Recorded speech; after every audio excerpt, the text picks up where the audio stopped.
Familie Ruby auf Entdeckungstour durch NRW. 3 Wochenenden, 3 Regionen, 3 unterschiedliche Campingplätze. Hier hast du Abwechslung, du hast hier Berge, du hast schöne Seen. Es gibt genug Natur, die man einfach entdecken kann. Nicht immer läuft alles glatt. Sei mal leise. Irgendwo geht da Luft raus. Während sich Jasmin und Tochter Alina für Tiere und die Natur begeistern, freut sich Sven auf regionale Spezialitäten. Ja, mein Magen, der ist schon am Schmatzen. Im Alltag bleibt dem Paar kaum Zeit zu zweit. Umso mehr genießen sie die Auszeiten beim Campen. Du bist die Beste. Wenn du mich nicht hättest. Genau, wenn ich dich nicht hätte, würde ich nach dem Äußeren gehen. Hätte ich meine Frau nicht. Dann hätten wir uns, glaube ich, beide nicht. Die Familie zeigt uns, warum Camping-Kurztrips für sie der Schlüssel zum Glück sind.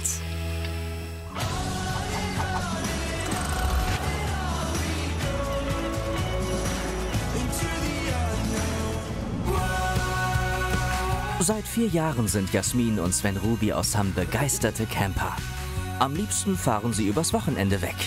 Um bei der Anreise nicht zu viel Zeit zu verlieren, bucht die Familie Campingplätze im Umkreis von 200 Kilometern. So, jetzt kommt mein Heiligtum. Leg einfach an die Seite, bitte. Ja, okay. Ja, warte, ich pack's anders. Ja, dann pack du. Ich pack's sofort nach hinten, weil sonst komme ich nachher nicht an die Fahrräder, die wir rausräumen müssen. Das ist Frauensache. Da halte ich mich raus. Ich weiß, meine Ordnung.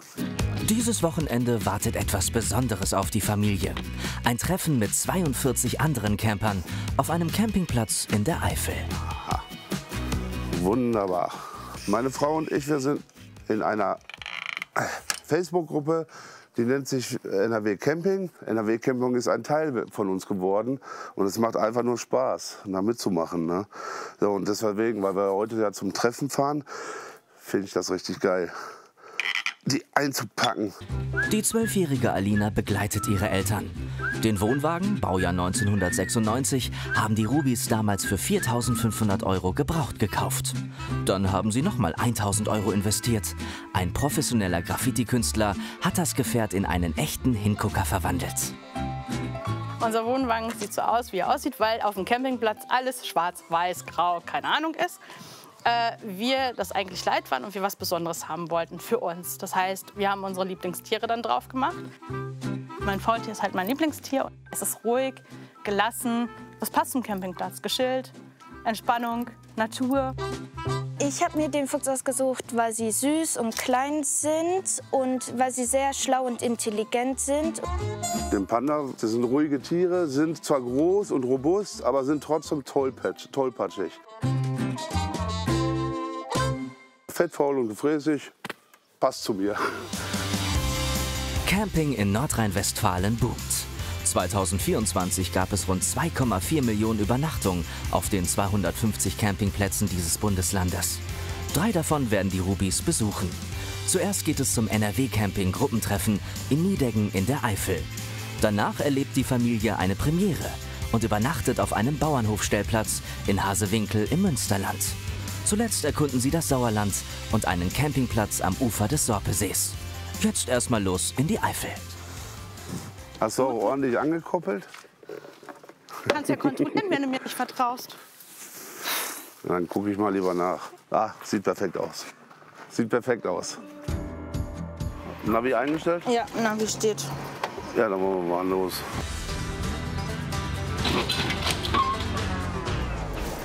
Hast nicht eingekoppelt. Ich habe den angekoppelt. Nein, hast du nicht. Doch. Das Stützrad ist runter, ne? 21, 22, 23. Scheiße. Ja, nein. Der war nicht richtig, die hat nicht, Kugelkopf war nicht richtig drin. Stopp! Hoffentlich ist nichts passiert. Können wir fahren? Nee, wahrscheinlich nicht. Weil Nein. ich kann den nämlich nicht anmachen. Nein. Ja. Jetzt ist er drin. Ah, ist nichts passiert. Ist Gott sei Dank hier nur raus. Funktioniert alles. Ich hab dir das von vornherein gesagt. Alles gut, Maus, alles gut. Nein, alles scheiße. Das hätte uns auch so passieren können. Ja, ist aber mir wieder passiert. Jasmin und Sven sind mit dem Schrecken davongekommen und starten Richtung Eifel. Von Hamburg-um-Hövel aus geht es 133 Kilometer über die A1 bis Erftstadt. Dann weiter über Land bis nach Niedecken. Hier unterhalb der Burg liegt der Campingplatz Hetzingen, Treffpunkt der NRW-Camper an diesem Wochenende. Möchtest du auch ein Bonbon? Ach ja, gib mal eins. Mund auf. Du bist die Beste. Wenn du mich nicht hättest. Genau, wenn ich dich nicht hätte. 3,5 Stunden brauchen die Rubis für die 168 Kilometer lange Strecke von Hamm nach Niedecken. Jetzt trennen sie nur noch 100 Höhenmeter vom Campingplatz. Jetzt wird's tricky. Oh Gott, ey, ich hasse das. Ey, ich fahre hier mit 30 runter, ja? Oh mein Gott. Mit der Ich Kupplung. kotze gleich. Seit über 100 Jahren gibt es den Campingplatz Hetzingen an der Ruhr. Mit Platz für 250 Dauercamper und 80 Touristen. Der Stellplatz von Jasmin und Sven liegt direkt am Fluss. Pro Übernachtung zahlt die Familie hier 48 €. Da sitzt das Begrüßungskomitee. Jasmin und Sven werden schon von ihren Campingfreunden erwartet. Die packen tatkräftig mit an, damit auch für die Rubis der Kurzurlaub endlich starten kann. Reicht. Gut. Ich bin froh, wenn wir gleich aufgebaut haben. Du wolltest die Stützen Nach der runter machen. Fahrt. Ach nee, du wolltest einen Keil haben. Erstmal das Wichtigste: die NRW-Campingflagge hissen. Tada! Für das Campertreffen haben die Rubis ihr größtes Vorzelt eingepackt. Stopp, zurück. Mit 4,50 Meter ist das Luftzelt fast so lang wie der Wohnwagen. Meistens planen wir so Stunde, 2 ein. Aber hier bei NRW Camping ist das halt so, ne? Man hat gute Freunde dabei. Stimmt. Die helfen einen halt. Boah, ich schwitze wie ein Schwein. Ihren Camper nutzt die Familie nur zum Schlafen. Alles andere spielt sich draußen im Vorzelt ab. Erstes bezugsfähig. Jetzt kommt unser Highlight. Die Schränke kann Das sind wirklich Schränke für Faule. Aber deswegen lieben wir die ja. So. Zack, zack, zack und zack. Steht. Ich sag mal so, die Sachen haben jetzt Geld gekostet, ja, aber dafür hat man ja auch gespart. Das Vorzelt ist auf Abzahlung, macht man halt so, weil ne, das kostet ja auch fast 3.000 €. So ein Vorzelt, wenn ich überlege, 4,5 haben wir von einem Wohnwagen bezahlt. Also habe ich fast über meinen halben Wohnwagen schon wieder raus. Es wird Abend. Jasmin und Sven sind erschöpft von einer langen Arbeitswoche. Für ihre Tochter raffen sie sich aber noch mal auf. Alina ist Astronomie-Fan. Und im Nationalpark Eifel gibt es eine private Sternwarte unter freiem Himmel. Im Stockdunkeln müssen die Rubis den Weg dorthin allerdings erst mal finden. Ich find's gruselig. Also auf dem Campingplatz sitzen, ja, und Sterne begucken und dunkel, ja, aber so hier langlaufen, nein. In der Wildnis ist so eine Sache. Also alleine würde ich mich jetzt hier nicht hintrauen. Ja, Sie sind genau auf dem richtigen Weg. Oh, aber da ist eine Stimme. Ja, genau. Folgen Sie meiner Stimme, dann kommen Sie hier sicher an. Herzlich willkommen hier auf der Sternwarte. Hallo. Hallo, Harald Badenhagen ist mein Name. Und der Sternenhimmel ist auch da. Der Sternenhimmel ist in der Eifel besonders gut zu sehen. Hier gibt es wenig Lichtverschmutzung. So kann man auch schwach leuchtende Sterne beobachten.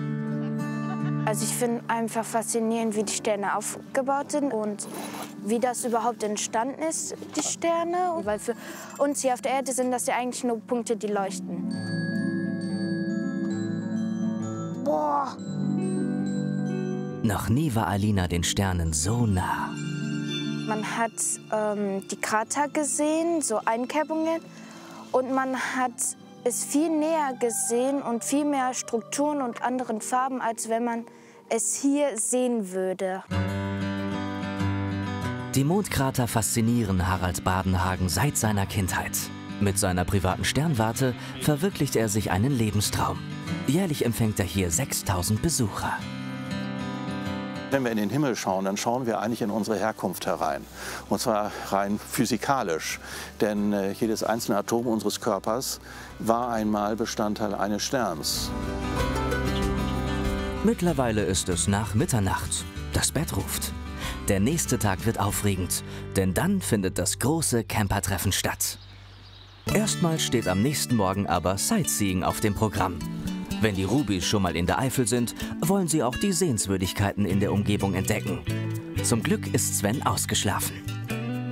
Ich habe das erste Mal wirklich auf einem Campingplatz durchgeschlafen. Sonst werde ich immer, wenn wir irgendwo auf dem Campingplatz sind, 2-, 3 Mal nachts wach, weil ich ja auch Bäcker bin. Das stimmt wirklich. In der Eifel ist die Luft klarer. Nach einem schnellen Frühstück macht sich die Familie zusammen mit ihren Camperfreunden Simone und Markus auf den Weg ins 25 Kilometer entfernte Monschau. Das ist schön, schief. ne? Der schiefe Turm von Pisa. Nee, das schiefe Haus von Monschau. Oh, guck mal, die Tür. Süß. Das ist genau die richtige Höhe für dich. Die Kleinstadt hat knapp 12.000 Einwohner und ist ein echter Touristenmagnet. Jährlich lockt sie 1 Million Besucher an. Guck mal, cool. Eine Sache interessiert Sven als Bäcker ganz besonders.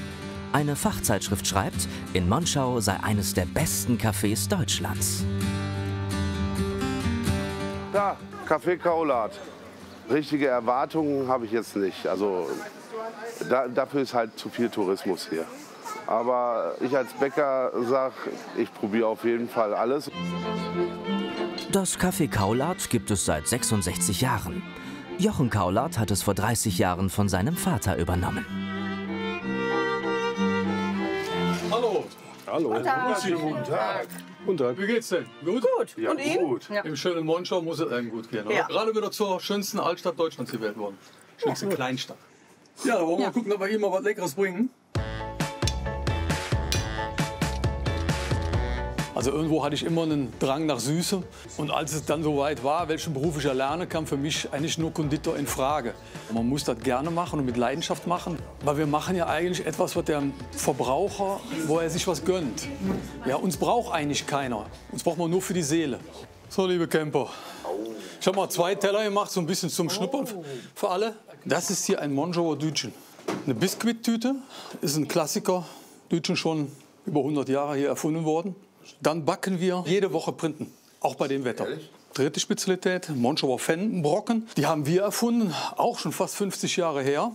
In Anlehnung daran, dass wir früher eine Tuchmacherstadt waren. Und da hat man gestochenen Torf aus dem hohen Fenn verwendet. Daraus ist dann die Idee entstanden, eine Praline zu kreieren, die aussehen soll wie gestochener Torf, aber natürlich nicht so schmeckt. Ja? Jetzt endlich probieren. Sven testet eine ofenfrische Printe. Oh, schlecht im Kaum. Jasmin und Alina probieren die sogenannten Pfennbrocken. Das Marzipan. Ist das Marzipan? Ich bin ja eher so der Marzipan-Fan halt. Und das ist wirklich die Kombi, dass du diese schwarze Schokolade, also die Zartbitter halt mehr schmeckst. Du kannst es richtig schön auf der Zunge zergehen lassen. Habt ihr genug probiert oder wollt ihr noch einen Pfannenbrocken oder einen Printchen? Vielleicht mit Marzipan den noch. Ja? Da hol ich noch einen. Den Camperfreunden sticht ein prunkvoller Baum mitten in der Altstadt besonders ins Auge. Sie entscheiden sich für eine Besichtigung. Und da ist das Rote Haus. Aber das ist ja eher so hautfarben. Früher war das Rote Haus das repräsentative Wohnhaus der reichen Tuchmacherfamilie Scheibler.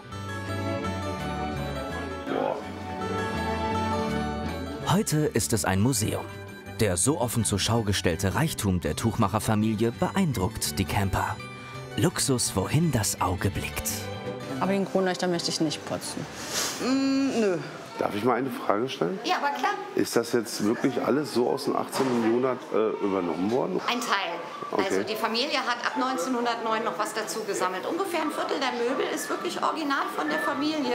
Und auch die Treppe ist original von 1765. Boah, 1765. In der Küche erwartet sie noch eine kleine Sprichwortkunde. Das war ja die Hauptkochstelle, ne? Da hing der Hauptkochtopf dran mit Suppe oder Brei. Und wenn das schneller gehen sollte, legte man den Zahn zu, dann kam der Topf näher ans Feuer und die Suppe war schneller gar. Man lernt sogar noch was. Oh, das war jetzt ich. Früher sagte man auch ins Fettnäpfchen treten. Die standen nämlich normalerweise da, weil Toll.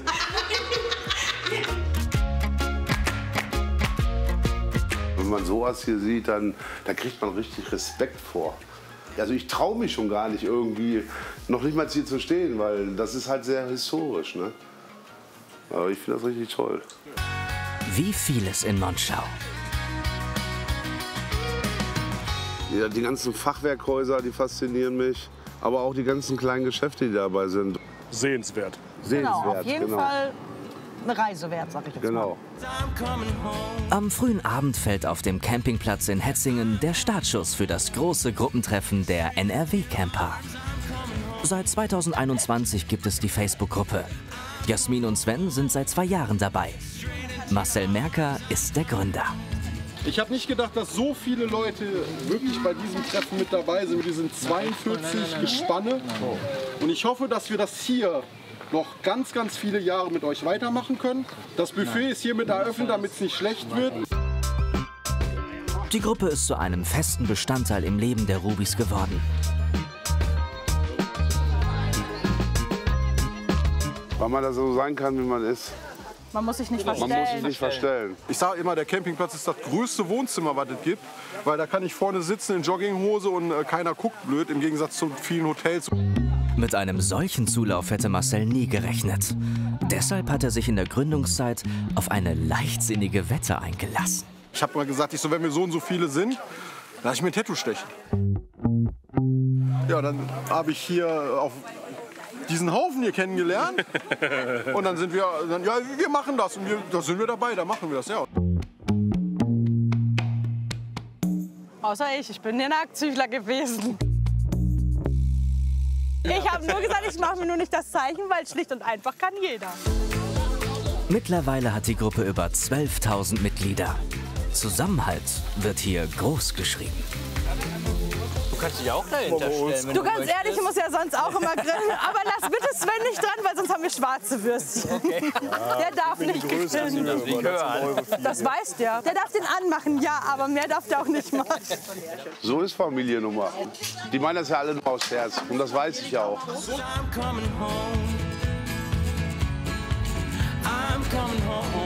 Also was wir hier wirklich gefunden haben, ist Freunde, egal wo sie wohnen. Wir sind alle Camper und da wird nicht irgendeiner ausgeschlossen oder so. Ist egal, ob mit Zelt, ob mit Wohnwagen, mit Klappi, wir sind einfach gleich, egal wie. Die Camper genießen den letzten Abend in der Eifel. Danach steht Sven als Bäcker erstmal wieder nachts in der Backstube und auch Jasmin muss arbeiten. 3 Wochen später geht es wieder los. Die Rubis starten ihren 2. Wochenendtrip. Es geht auf einen Bauernhof in Hasewinkel. Das sieht mir sehr suspekt aus, wie du gepackt hast, aber Das egal. hält. Das ist geordnetes Chaos, ja. Bauernhofcamping stelle ich mir jetzt ganz anders vor.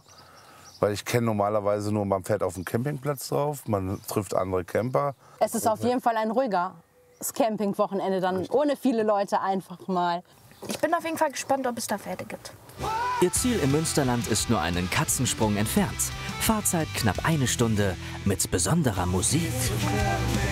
So viel zu teilen, Geschichten und Lieder, wir lassen es eilen. Dieses und andere Lieder haben Jasmin und Sven mit künstlicher Intelligenz komponiert. Camping ist für sie eben ein echtes Lebensgefühl. Ah, da, das müsste der Hof sein. Der Bauernhof von Familie Roman liegt inmitten von Feldern. Die Landwirte züchten Schweine. Und sie haben einen Pferdestall für ihre eigenen Pferde und für Einstellpferde. Seit 4 Jahren bieten sie außerdem Stellplätze für Campingurlauber an. Einen wunderschönen guten Tag. Guten Tag, hallo, Julia Roman hier. Ihr könnt euch da hinstellen. Ihr könnt euch das aussuchen, wie ihr wollt, ob ihr längs wollt oder ob ihr quer wollt, mit dem Blick sonst zum Hof. Das ist, Ja, das sowieso. ja, wie ihr Lust habt. Soll ich euch mal eben helfen? Zu den Bauernhofstellplätzen gehört ein eigener kleiner Sanitärbereich. Pro Nacht zahlen die Rubis hier 25 €, inklusive Strom und Wasser. Passt? Jasmin und Sven haben ein kleines Vorzelt dabei. Das soll leicht aufzubauen sein. Eigentlich.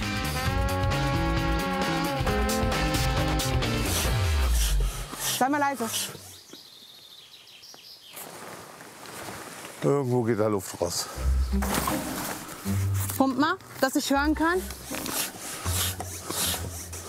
Das hört sich zumindest an, als wenn irgendwo Luft rausgeht. Aber Laut Dingens habe ich genug Druck drin. es ist aber nur die Seite. Ja, aber hier kommt keine Luft an.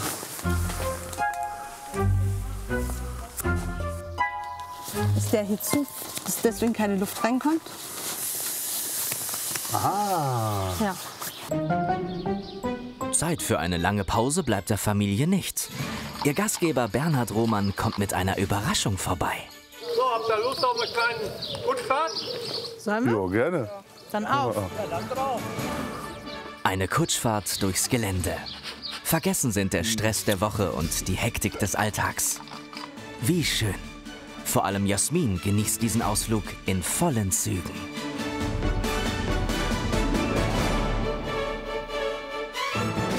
Ich liebe sowas.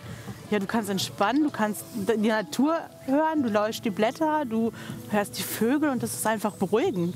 Also dadurch, dass ich sowieso ein totaler Naturmensch bin, genieße ich das ja einfach.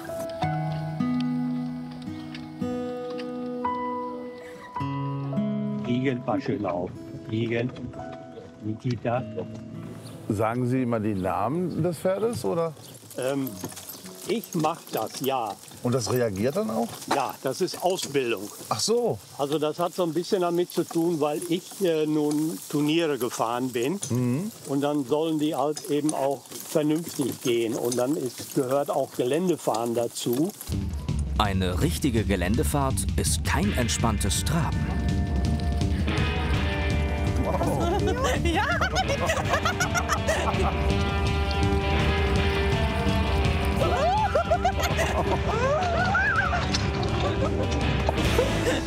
Ui, ui.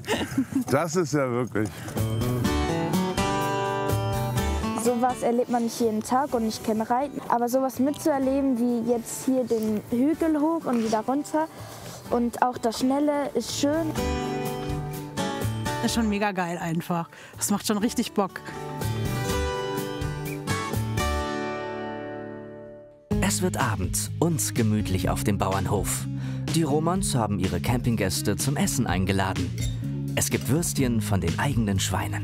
Ich klaue mir jetzt mal so das möchte ich gerne mal probieren. Was du jetzt da hast, das ist eine normale. Okay. Als Landwirte können die Romans nur selten verreisen. Umso mehr genießen sie die Zeit mit ihren Gästen. Julia war früher selbst leidenschaftliche Camperin. Ihren Mann Bernd musste sie erst davon überzeugen. Ich kannte das überhaupt nicht. Und dann haben wir uns dann halt mal einen ausgeliehen und dann sind wir mal losgefahren. Sie mir gesagt, von wegen ist alles wunderbar, brauchst dir keine Sorgen machen. Ja gut, sie wollte sich schon scheiden lassen, wo wir das Zelt aufgebaut haben, weil ich es nicht kannte. Wir waren keine 2 Stunden da, die Kinder waren weg. Ich hatte Panik, sie blieb ruhig. Und irgendwann abends um 9, halb 10 kamen die Kinder dann mal wieder. Und dann habe ich gemerkt, von wegen, okay, ist ja gar nicht so schlimm, das ganze Campen. Eigentlich sind die Camper, sage ich mal, ein ganz fröhliches Völkchen. Und wir wollen ja eigentlich alle das Gleiche. Die wollen Spaß haben, die wollen Urlaub machen und wir versuchen das so gut wie es geht, denen das dann angenehm zu machen. Wir verbringen immer eine ganz tolle Zeit mit denen und dadurch, dass man mittlerweile auch schon Stammgäste hat, ist es immer wieder schön. Ist eine Familie.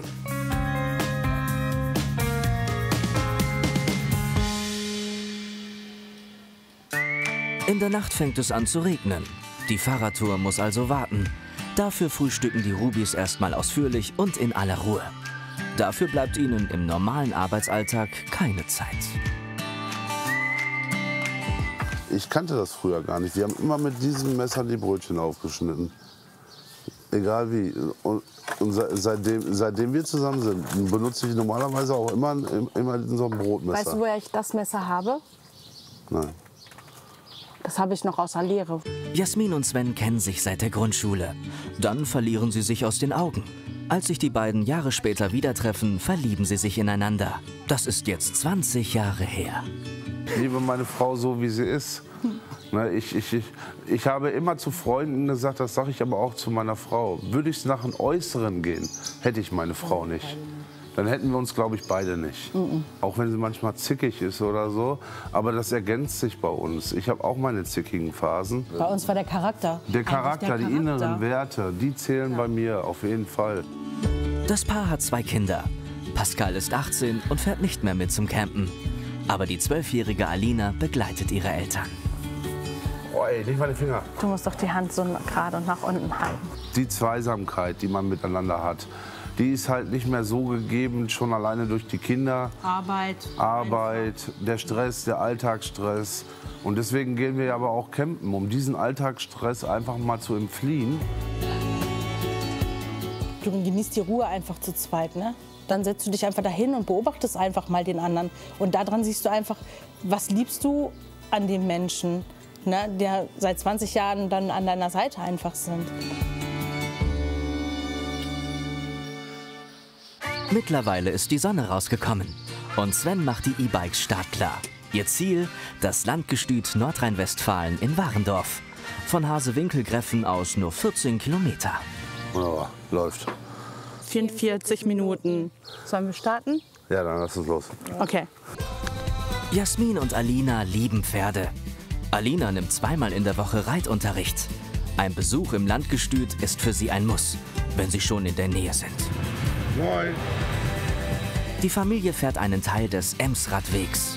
Der führt über 385 Kilometer von der Quelle der Ems bis zur Nordsee. Ich fahre solche Strecken gerne, weil da fahren wenig Autos und man kann auch die Natur dabei genießen, aber der Fahrtwind, das ist immer das Schönste. Dann kommt man nicht so schnell ins Schwitzen. 45 Minuten brauchen die Rubis für die Strecke bis nach Warendorf. Eine Kleinstadt mit knapp 39.000 Einwohnern. Am Rande der Innenstadt liegt das berühmte Landgestüt. Ja, begrüße Sie hier ganz herzlich. Ich bin hier der erste Hauptsattelmeister. Sattelmeister. Das heißt? Das bedeutet nicht, dass ich der bin, der am besten Pferde satteln kann, sondern das ist eine Amtsbezeichnung für einen Beamten in einem Landgestüt. Ach so. Ich bin damit der Leiter des Gestütdienstes. Ab 1826 wurden hier Kavallerie- und Arbeitspferde für die Landwirtschaft gezüchtet. Heute können Pferdezüchter aus aller Welt hier den Samen von hochwertigen Hengsten kaufen. Zum Beispiel den von Humphrey. Nimmst du einmal den Humphrey raus? Sehr gerne. Humphrey. Wow, Ja, Humphrey ist ein Stolzer. sehr schöner Vertreter der Rasse Rheinisch-Deutsches Kaltblut. Boah, das ist ein Riese. Da könntest du sogar drauf reiten, weil er groß ist und stark. Danke. Ja, Stark aber ist meinst auf du, wenn jeden der mit Fall. mir durchgeht? Jasmin ist früher selbst geritten. Sie hat keine Angst vor dem 800-Kilo-Koloss. Ich bin jetzt ziemlich klein und ne, dann so einen großen Riesen so neben sich zu haben, das ist schon schön. Ich sehe einen Tackenriesen neben dir. Der ist aber nicht stark. Nee, nicht so stark wie der. Der wiegt das 5-fache von mir.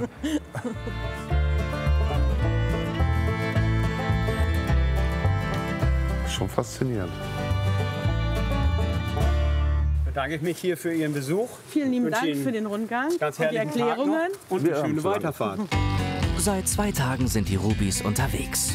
Der letzte Tag bricht an mit Dauerregen. Schnell das Vorzelt abbauen. Der Wettergott hat nicht so in eure Karten gespielt, leider Gottes. Ich wünsche euch eine gute Heimfahrt. Danke. Dann bis zum nächsten Mal und ihr Auf jeden meldet Fall. euch. Super. Alles klar. Tschüss. Ciao. Der Bauernhof ist sehr schön, also ich fand auch die Familie sehr nett. Wenn du mal wirklich einen Kurztrip hast, jetzt auch bei dem Regen, du hast halt eine Möglichkeit, einfach dich mal irgendwo reinzusetzen. Und all das Ganze drumherum. Man kann dann einfach mit den Fahrrädern losfahren. Weil es ist ja doch wirklich wie ein Campingplatz. Jasmin und Sven wollen auf jeden Fall wiederkommen. Und dann spielt hoffentlich auch das Wetter mit. Einen Monat später startet der letzte Wochenendtrip der Familie. Es geht ins Sauerland auf einen Campingplatz am Ufer des Sorpesees. Das ideale Ziel für Wasserratte Sven. Egal wo ich bin, am besten immer ein See oder ein Fluss, ist eigentlich egal. Hauptsache ich kann irgendwo reinspringen. 76 Kilometer sind es von Hambock-um-Hövel bis zum Campingplatz bei Sundern. Oh, jetzt habe ich gerade so einen Schauer kam über mir. Ich war am Überlegen, hast du das Zelt eingepackt? weil ich nur im Auto jetzt hier hinten war. Du meinst das Vorzelt? Nein, das ist im Wohnwagen. Nach einer guten Stunde sind die Camper am Ziel. Der tiefste Stausee des Sauerlands. Der 8,5 Kilometer lange Sorpesee ist bei Touristen aus dem Ruhrgebiet sehr beliebt. Auf dem Platz Campen am See hat die Familie für 2 Nächte reserviert. Anreise nach hierhin ist eigentlich noch human gewesen. Dieses Wochenende sind die Rubis nicht alleine unterwegs. Ihre Camperfreunde Simone und Markus haben auch einen Stellplatz gebucht. Einen wunderschönen guten Tag. Familie Ruby. 34,50 zahlt die Familie hier pro Nacht. Strom kostet extra. 80 Cent pro Kilowattstunde. Die Camper können selbst entscheiden, wo sie mit ihrem Wohnwagen stehen möchten. Besser ist, wenn die Frau den Platz aussucht. Weil wenn der Mann den Platz aussucht, kann er garantiert noch mal wieder umparken, weil die Frau einen anderen Platz haben möchte. Dann werden wir Obwohl, eigentlich sind wir mal einig. Vielen lieben Dank. Ja, viel Vergnügen. Schön Danke. Danke. Mittlerweile sind auch die Freunde am Sorpesee eingetroffen.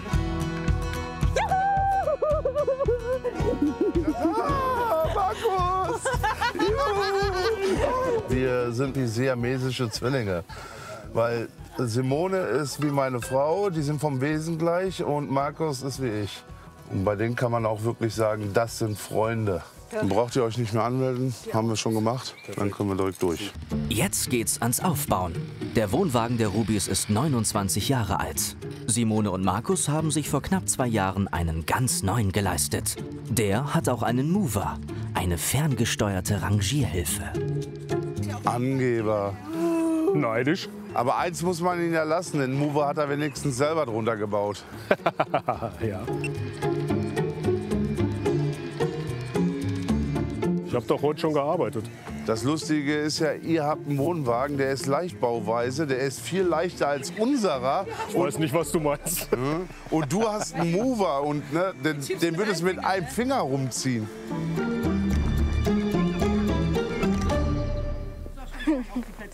Auf die Plätze, fertig, los! Beim Campingzubehör ticken die Freunde gleich. Sie haben sogar das gleiche Sonnensegel gekauft. Die Frage ist nur, wer baut es schneller auf? Mach's aber nicht kaputt. Warte, Stück zurück. Jetzt. Wenn ich schieben soll, musst du sagen. Ja. Ist nicht mehr viel, zieh. Ja, Warte. kann ich nicht. Der Verlierer muss den Grill sponsern für nachher, ne? Start. Ja. Kein Strom. Na toll. Nee, geht nicht. Nee. Irgendwas stimmt da nicht. Wenn ich auf den Anknopf drücke, dann... Mit dir kann man keinen Wettbewerb gewinnen. Die leuchtet auch nicht, weil da noch ein Stecker fehlt.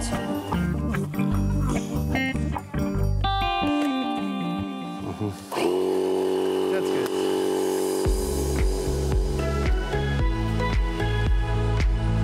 Die Freunde liefern sich ein Kopf-an-Kopf-Rennen.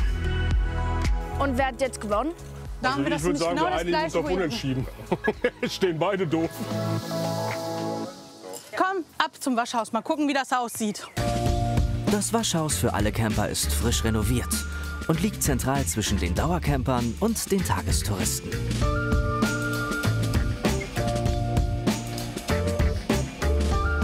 Jetzt müsste man duschen rein. Duschen? Boah, da kannst du zu zweit gehen. Boah, die sind mal riesig. Dann ist das die richtige für uns, Sven. Jo, extra für dicke Leute. Extra für uns Dicken. Auch ein kleiner Spielplatz gehört zur Campinganlage.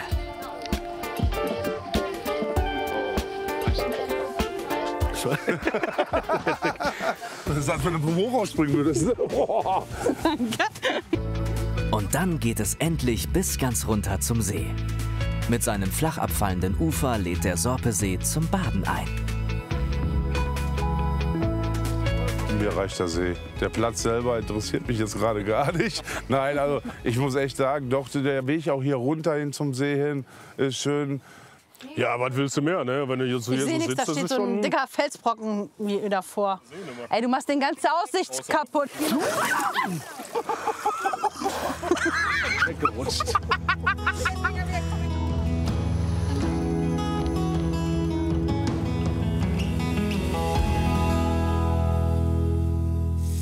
Boah, das sieht so lecker aus, ne?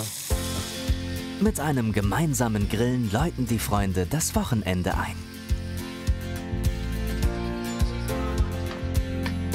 Piep, piep, piep, wir haben uns alle lieb. Guten Appetit. Simone und Markus sind seit knapp 2 Jahren Camper. Während die 50-Jährige schon lange von einem Wohnwagen träumt, kann ihr Mann dem Campen erst seit einem Schicksalsschlag etwas abgewinnen. Also ich habe 22, durch einen Zufallsbefund wurde mir ein Gehirntumor, in Anführungsstrichen, wurde mir diagnostiziert. Ja, und das war für mich dann erstmal, da ist erstmal die ganze Welt zusammengebrochen, sag ich jetzt mal. Das war schon dann irgendwo, weil man dann halt wirklich denkt, was passiert jetzt? Ne? Man weiß ja nicht, was kommt und wie geht man damit um. Nach 8,5 Stunden OP, 18 Tage Krankenaufenthalt war er dann halt raus. War für uns natürlich ein Lebenseinschnitt, wo ich gesagt habe, wir brauchen einfach mehr Quality Time. Die Zweisamkeit genießen oder mit Freunden, die wir natürlich dadurch dann jetzt kennengelernt haben. Das ist einfach das Schöne, wenn du so Gleichgesinnte einfach hast, die verstehen, was einfach so Campen bedeutet. Weil viele sagen ja für dich, ja, Campen ist für dich wichtig geworden. Ja, ist es, weil es meine persönliche Auszeit von zu Hause einfach ist. Und diese Auszeiten verbringen die Camperfreunde auch gerne mal gemeinsam. Beim Camping irgendwo in der näheren Umgebung.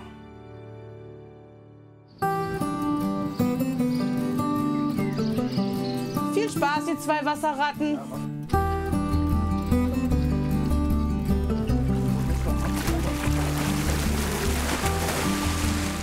Also es gibt nichts Herrliches, als morgens aus dem Wohnwagen raus und direkt irgendwo ins Wasser zu gehen.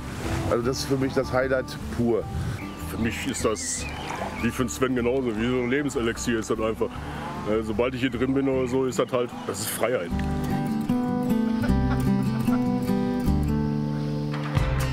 Diese Freiheit genießen die Dauercamper am Sorpesee das ganze Jahr über. 285 Plätze gibt es hier. Für Sven die Gelegenheit, sich mal schlau zu machen. So ein schönes Wetter und keiner von den Dauercamper da. Die Jahrespacht kostet hier rund 1.500 €. Dazu kommen Betriebs-, Wasser- und Stromkosten, um die 220 € jährlich.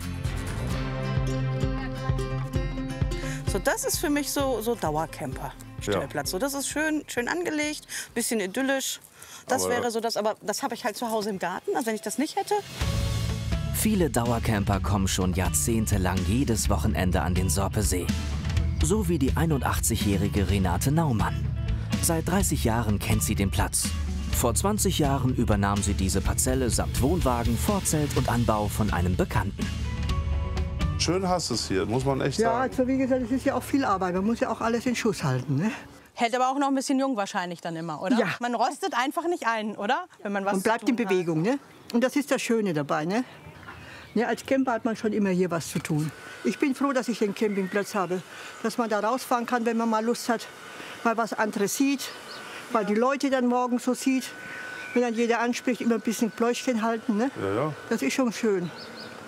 Also kann ich schon empfehlen, wer ein Camper ist. Und wenn man nicht mehr fahren kann, ist natürlich ein fester Platz ideal. Ja, dann wünsche ich euch noch einen schönen Tag. Ja, dir auch. Seht euch noch um, ne? Tschüss. Ciao. Festcamper ist nichts für mich, weil irgendwann hat man sich auch satt gesessen. Meine Frau ist Tagesmutter, die sieht unseren Garten zum Beispiel auch 365 Tage im Jahr. Dann will ich nicht den nächsten Dauerstellplatz sehen, 365 Tage. Also dann fahre ich doch lieber einfach rum und genieße dann einfach die Wochenende woanders. Was Neues erleben. Gesagt, getan. Zusammen mit Simone und Markus machen sich die Rubis auf den Weg ins 30 Kilometer entfernte Ländestadt Grevenbrück. Hier soll es noch original Sauerländer Hausmannskost geben. Potthucke. Ich lasse es auf mich zukommen. Wenn ich weiß, was drin ist, vielleicht esse ich es ja dann doch. Ich probiere es auf jeden Fall. Was genau in einer Potthucke steckt, das wissen die Camper also noch nicht. Guten Tag. Hallo. Der Koch Michael Knoche klärt auf. Das ist eine Sauerländer Spezialität, eigentlich früher mal so ein arme Leute-Essen gewesen. Das kommt aus der Landwirtschaft, da hat man kräftiges Essen gebraucht. Und was man immer hatte, waren Eier, Kartoffeln und Speck und Wurst, diese Dinge. Jetzt können schon mal 2 Leute anfangen und können die Kartoffeln schälen. Normalerweise stehen die Camperfreunde gemeinsam am Grill. In einer Restaurantküche haben sie noch nie zusammengearbeitet. Premiere. Und dann muss das ausgepresst werden, ne? Richtig, genau. Das ist so Handarbeit für dich, als wenn es Teig wäre wie in der Backstube, ne? Nee, Teig fühlt sich anders an. Ich sag, meinen Beruf kann ich, da weiß ich, was ich machen muss. Das ist ja alles kein Hexenwerk. Nein, wenn man es wahrscheinlich einmal gemacht hat, dann... Genau, das ist also, geht es wunderbar von der Hand und ist dann auch schnell von der Hand. Die Potthucke ist ein preiswertes Essen. Für 5 bis 6 Euro bekommt man 4 Personen satt. Auf Speisekarten findet man sie nur noch selten, weil es immer weniger traditionelle Gastronomie gibt. Ja, mein Magen, der ist schon am Schmatzen. So, dann muss es abgebacken werden. Mindestens 40 Minuten kommt die Potthucke jetzt noch bei 180 Grad in den Backofen. Anschließend wird sie in Scheiben geschnitten und kurz gebraten. Prost. Prost. Also ich habe es jetzt erst einmal ohne probiert. Genau. Schmeckt super. Und jetzt will ich es auch mit einem Dip mal probieren.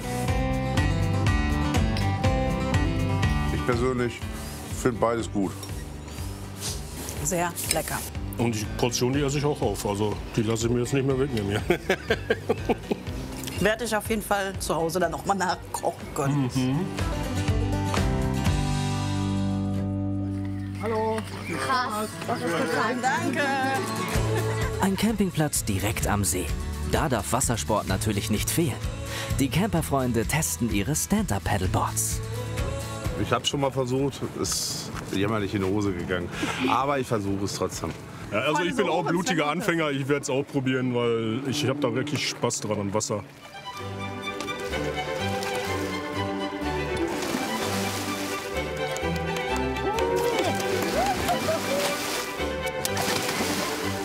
Wie war das? Ich muss mal sie ganz langsam hoch.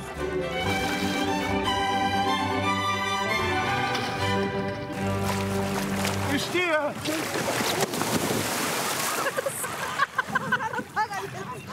Hör auf so zu lachen da hinten. Mach's doch besser. Wenn ich mir ein Ziel gesetzt habe, dann versuche ich auch zu erreichen. Aber manchmal ist das wirklich schier unmöglich. Im Liegen ist auch toll. Alina macht vor, wie es richtig geht. Ja, ist gut. Hör auf anzugeben.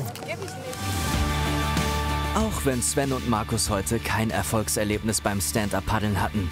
Bei 25 Grad und Sonnenschein tat die Abkühlung trotzdem gut. Ich persönlich finde den Soppesee eigentlich ganz schön. Nass ist er.